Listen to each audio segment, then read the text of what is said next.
Temple is the most underrated warframe right now. And before you click away, let me explain.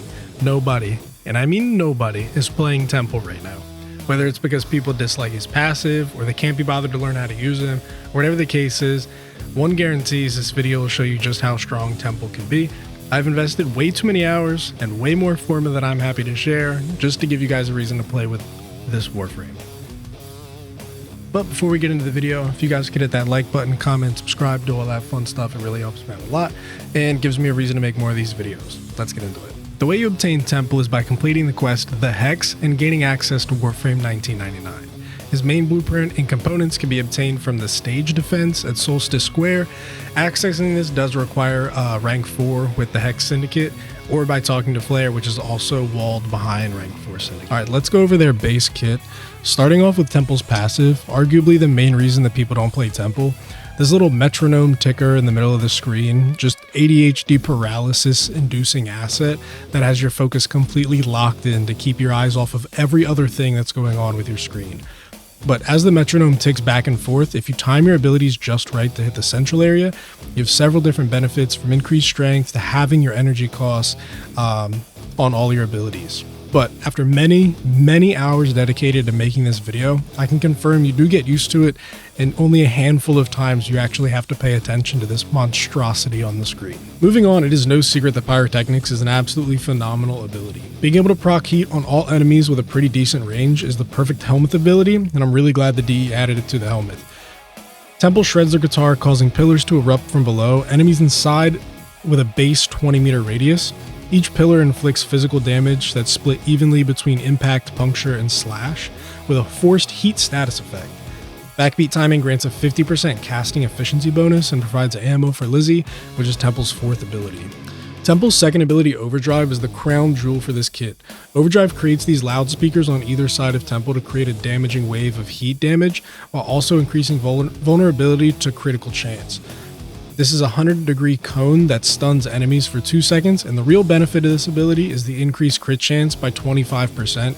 Casting Overdrive on the backbeat doubles this to a 50% crit chance, which is what we're going to be taking advantage of with this kit. Ripper's Wail, this is kind of your oh shit button, but it's also a pivotal part of his kit. So Ripper's Wail gives you a 3-second invulnerability period while also healing 50% of health and shields, which flows into overshields. This ability also gives you a weapon heat damage buff to the user and all allies within a very small range, but this caps out at 750%. Casting your 1st and 2nd ability on the backbeat adds to this buff to reach that 750% heat damage cap. Casting Ripper's Wail on the backbeat also gives you a 50% efficiency bonus, but it also adds 4 seconds of invulnerability, totaling 7 seconds of invulnerability while also healing. This only costs you 25 energy if you time it in the backbeat, making it honestly one of the most broken survivability abilities in the game. The only downside is you're unable to move during the animation, which also counts towards your 3 to 7 seconds, making it critical that you hit the metronome. Additionally, the heat damage buff caps at 60 seconds and also does not combine with weapon damage to make secondary elemental effects, such as adding cold to your primary for automatic blast damage. They do trigger independently from one another, just at the same time. Wrapping up Temple's ability, we have their exalted weapon, Lizzie. This is a dual fret flamethrower, so sick it would probably make Eddie Van Halen himself shed a tear. Once a charge has been built up on the backbeat metronome, set Lizzie aflame and torch enemies with heat. While aimed, Lizzie blasts enemies with thunderous elemental sound waves.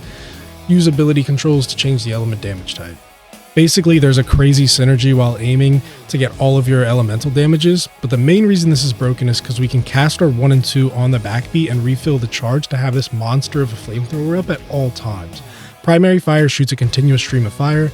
Base damage is 85 pure heat with a damage multiplier of 1.25 times. This damage multiplier is additive to the base damage mods such as Serration and Galvanized Aptitude. Shots have a 35% critical chance, 2.3 times critical multiplier, 35% status chance, and an 8 fire rate, with a 10-meter beam length. The magazine size is 275, but it doesn't really matter because, as I said before, it's essentially unlimited because you can cast as we lay down the hose of fire. If you cast Lizzie on the backbeat, the energy cost is 0, but the bar does need to be full. Now to talk about the elemental cast when you're aiming with Lizzie, as you can see when you aim down the sight, the abilities change into their respective elements. viral, magnetic, cold, and corrosive respectively. When you tap one of these elements, it shoots out a quick tap of a flamethrower. These do 100% pure damage of their elements, proc the selected element, and give you an impact proc as well. There's no cooldown drain for this, and you can basically play Guitar Hero with all your elements if you have an extra hand or are somehow able to press 8 keys while still moving your mouse at the same time. Lizzie's also counted as a primary weapon, so it does benefit from mods and arcanes that boost primary weapon stats like Rifle Lamp. Okay, getting into the build that we have for this, the second build that I'm going to show you is not done. I don't have all of the mods that I need for it. I don't have everything. I'm at MR11 right now. I've been grinding for specific parts just to make this video. So it's kind of been a pain in the ass. And the reason that this video is a week and some days late. But anyway, I'll show you the non-helmet build that I've been running for a majority of this. Growing Power for ability strength, Gladiator Resolve for health, because we're running Arcane Bellicose for additional ability strength. Pain Threshold, this is a placeholder because it's like the best Exilus mod that I have. It's like a cheap man's Prime Sure-Footed, you know? But Gladiator Resolve for 40% health, Natural Talent for casting speed. I don't think that this actually helps with the speed itself, but I've noticed for Ripper's Wail, it cuts down on the animation time. I don't know if that's actually what's happening or not, but it just kind of feels like that. And obviously with the animation counting towards your invulnerability time, if you can cut down on the animation, you get more active time invulnerable. Equilibrium, obviously, you know, this is a low energy build, so being able to get those pickups kind of helps you stay able to cast your abilities. Stretch, obviously, with Pyrotechnics and Overdrive, you want to try and get as much damage as possible, as many procs as possible, so Stretch, pretty important. Umbral Intensify, again for ability strength. Augur Secrets, more ability strength, and then also having 40% of your energy convert into shields. When you activate Ripper's Wail and you get your overshields, I just find that this actually kind of helps you maintain that. Nearest Hatred for plus 35 health. Again, I don't really know that duration does anything for any of these abilities, so it's kind of just a placeholder because it's the only other mod that I had that gave me some extra health, again, to tie into the Arcane Bellicose to get us additional ability strength. The goal here is really just max strength.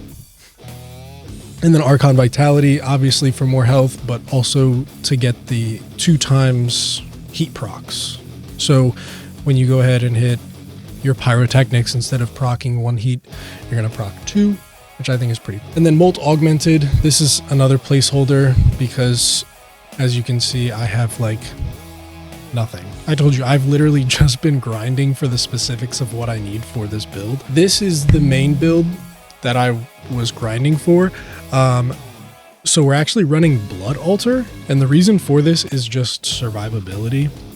Not that he has bad survivability, but I've noticed there's a couple times where if you're not paying attention or you're not constantly pulling your 3 out, it can kind of be a little squishy. So having Blood Altars out, I think just is cool, and it's something a little bit different. Obviously, if you want to subsume Roar or Nourish on this, you have to get rid of Ripper's Wail, which I think having the ability strength bonus, or not the ability strength, sorry, the weapon strength bonus from Ripper's Wail, it just doesn't make sense to get rid of it.